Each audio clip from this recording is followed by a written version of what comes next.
Assalamualaikum warahmatullahi wabarakatuh. Perkenalkan, nama saya Windy Konita dari kelas 12 IPA 1 SMA Negeri 1 Jaya. Nah, pada kesempatan kali ini kita akan bahas tentang bioteknologi. Dan di sini saya akan bahas tentang 3 hal, yaitu cloning pada hewan, rekayasa genetika, dan pemanfaatan rekayasa genetika. Cloning pada hewan. Cloning pada hewan merupakan usaha perbanyakan individu secara vegetatif. Nah, cloning pada hewan sendiri ini dibedakan menjadi 2 macam, yaitu cloning embrio dan cloning transfer inti. Cloning embrio merupakan usaha menghasilkan individu baru dengan sifat genetik sama dengan induknya tanpa melalui perkawinan secara alamiah. Nah, cloning embrio ini bisa diterapkan pada hewan sapi.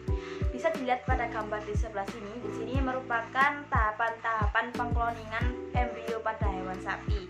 Caranya yaitu dengan menggunakan sel sperma dari sapi jantan dan sel telur dari sapi betina yang kemudian akan difertilisasikan di dalam cawan Petri yang kemudian akan berubah menjadi embrio. Nah, embrio-embrio ini akan dibedakan menjadi beberapa bagian yang kemudian akan disuntikkan ke dalam rahim sapi betina. Cloning embrio pada manusia biasanya dikenal dengan istilah bayi tabung. Nah, bayi tabung ini biasanya digunakan oleh sepasang suami istri yang sulit mendapatkan keturunan. Biasanya disebabkan oleh ketidakmampuannya menghasilkan sel sperma dan sel telur yang subur, atau bisa juga dengan dinding rahim wanita yang lemah. Yang kedua ada cloning transfer inti. Cloning transfer inti yaitu memindahkan inti sel dari sel donor ke sel yang lain agar menghasilkan individu baru dengan sifat genetik yang sama dengan sel donornya. Nah, cloning transfer inti ini bertujuan untuk menghasilkan individu baru dengan sifat dan jenis kelamin yang sama dalam jumlah yang banyak. Nah, selanjutnya kita akan membahas bab yang kedua, yaitu ada rekayasa genetika. Nah, rekayasa genetika ini merupakan usaha memanipulasi sifat makhluk hidup untuk menghasilkan makhluk hidup dengan sifat baru sesuai dengan yang diinginkan. Nah, rekayasa genetika ini dibedakan menjadi 2 macam, yaitu fusi sel dan rekombinasi DNA.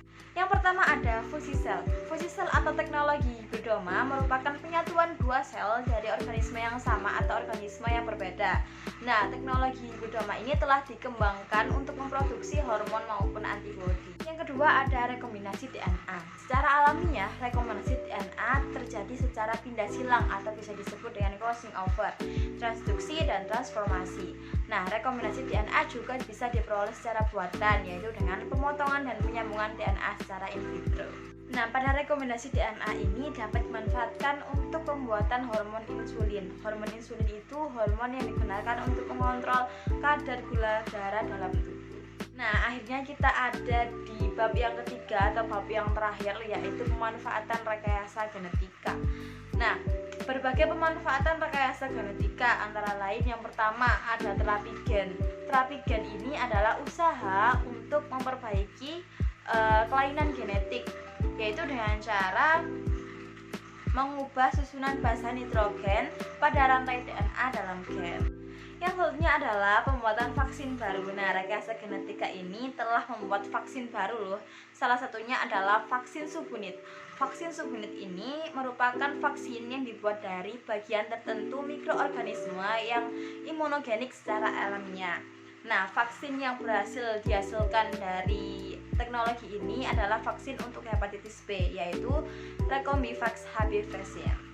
Nah, yang ketiga adalah pembuatan organisme transgenik. Transgenik merupakan organisme yang memperoleh gen-gen dari organisme lain. Transgenik ini dapat dimanfaatkan untuk pemuliaan hewan maupun tumbuhan.